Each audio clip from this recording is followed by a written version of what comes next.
Welcome back, rail fans, to the 5-Minute Modeler. This is Fran here, and after all that hard work bringing the Mackinaw City docks to life, we've reached the moment we've all been waiting for, the intricate and fascinating operation of switching cars onto the legendary Chief Wawatam car ferry.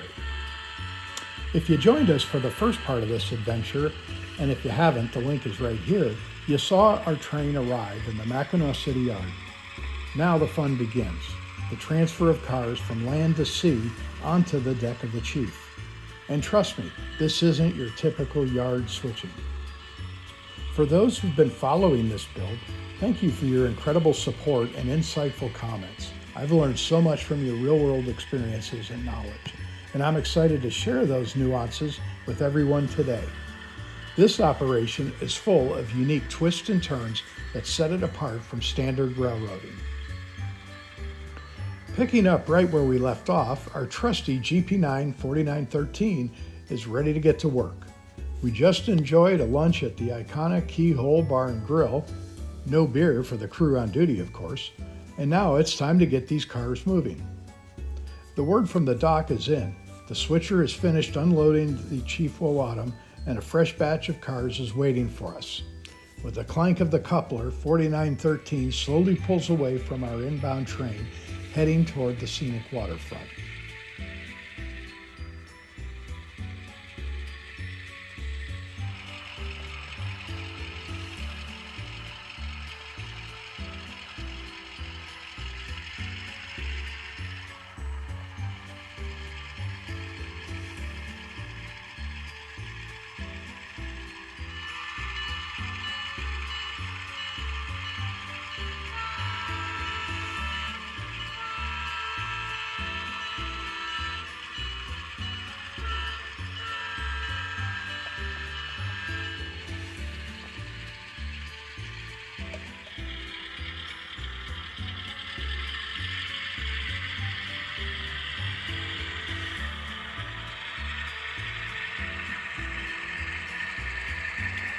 Look at that view, a bright sunny day on Lake Huron, a perfect backdrop for some serious model railroading action. Our GP9 carefully backs down track 1 on the wharf, collecting 5 of the cars destined for Petoskey. Once clear of the switch, it moves on to track 2 to gather the remaining 3 cars.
Our haul back to the yard includes a diverse consist: 2 covered hoppers, a boxcar, 2 open hoppers, and 2 gondolas. A real mixed freight train.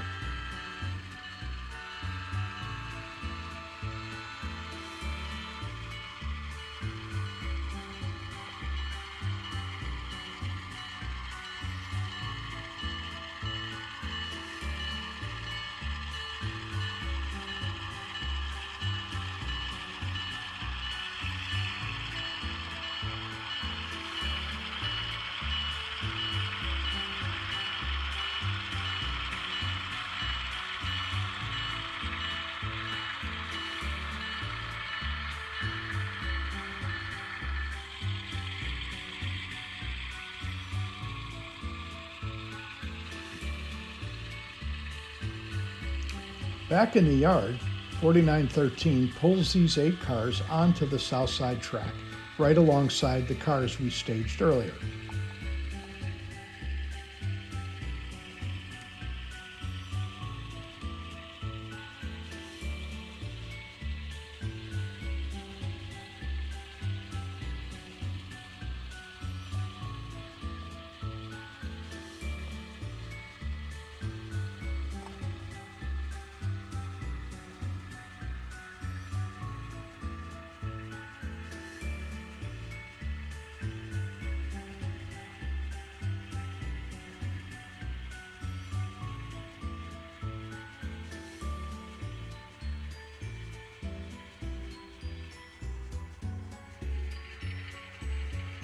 A quick cut and the locomotive moved down the ladder to prepare for the next phase.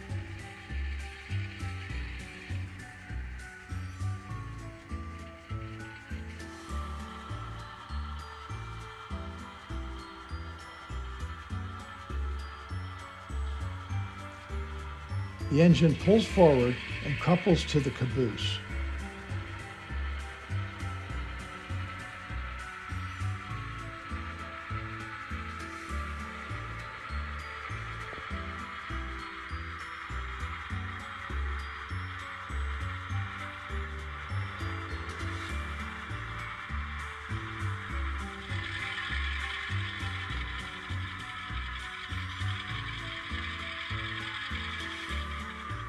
Now we're ready to shove out 6 cars towards the dock. This consist includes 4 boxcars, a covered hopper, and a gondola. Quite a different mix heading to the Chief.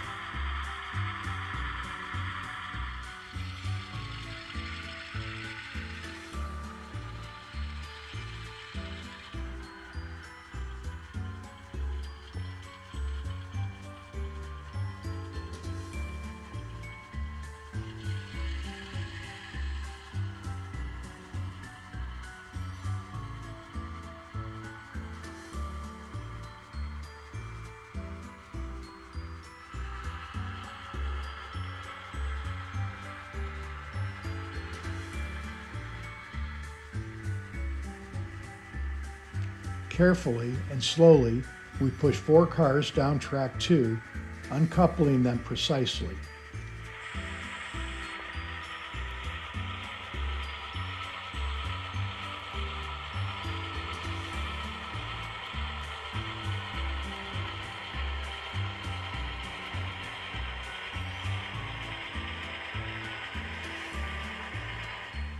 Then a reverse move past the switch, and the remaining 2 cars are gently dropped off on track 1.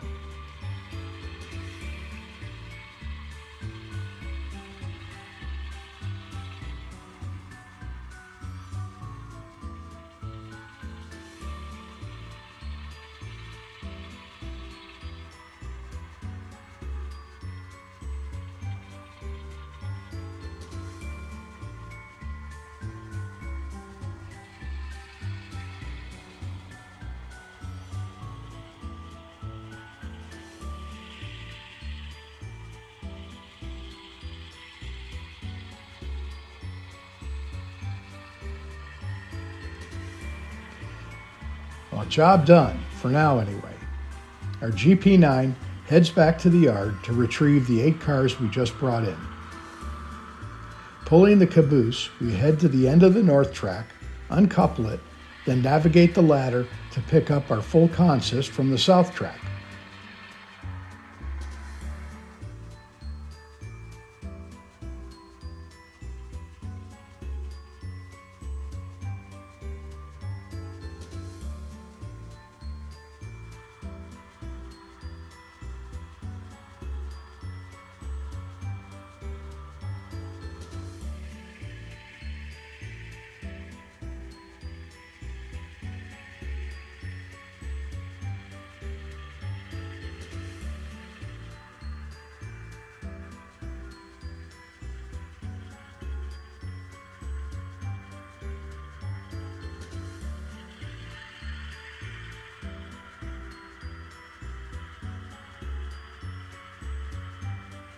We pull the consist out of the siding, then back up to the caboose.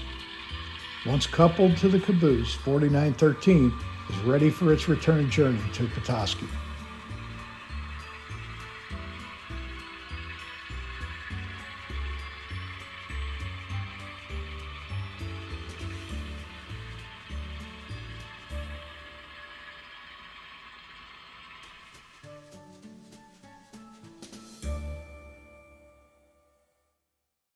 Now, operating on the Mackinaw City Wharf comes with a very specific set of rules, and for good reason.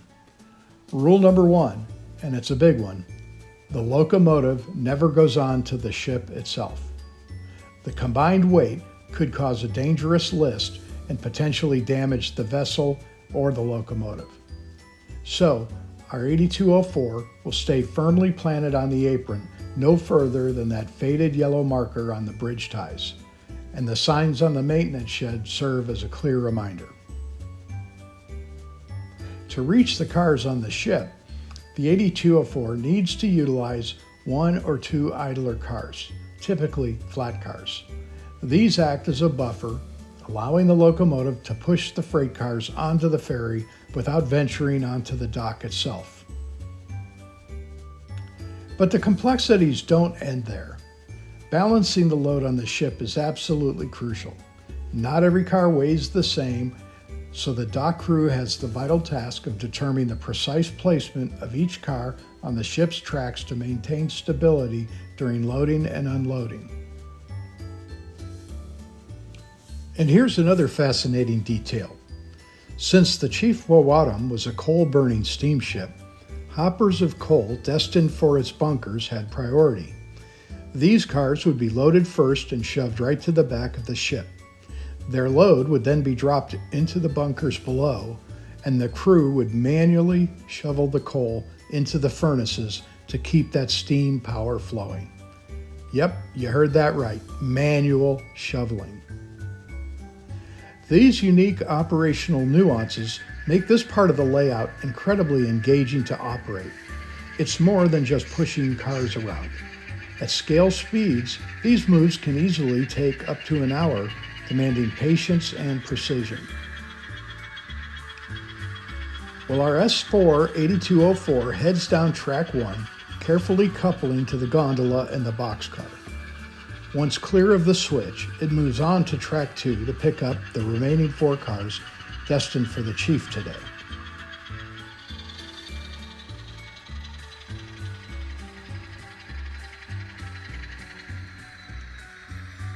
With its train assembled, 8204 slowly begins to shove the cars toward the waiting ferry. Fortunately for our operation today, the weight distribution is relatively straightforward, with the first 3 cars roughly balancing the last 3. This minimizes complex switching maneuvers on the apron.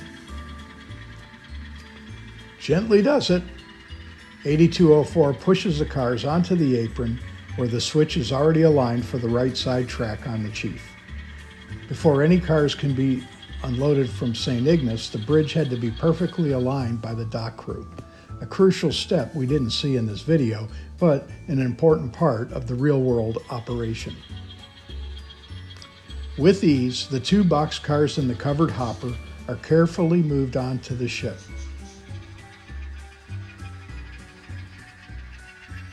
A quick cut and the 8204 pulls back off the apron and past the Y switch. Then, in a final push, the remaining 3 cars are nudged onto the Chief, ensuring a balanced load for its journey back to St. Ignace.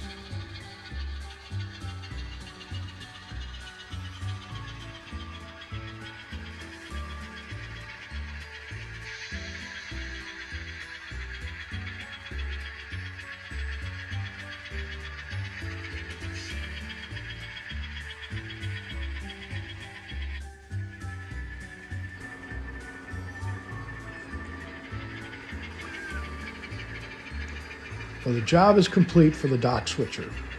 With the Chief Wawatam loaded and the brakes securely set on the cars, it's ready for its voyage back to St. Ignace, where these freight cars will continue their journey to their final destinations. Meanwhile, our GP9, number 4913, is now heading back into the Petoskey yard to drop off its train for further sorting. I have to say, the challenges of designing and building this Mackinaw City docks module were significant, but the operational possibilities it unlocks are incredibly rewarding. Having a clear goal in mind to see the Chief Wawatam in action made all the effort worthwhile.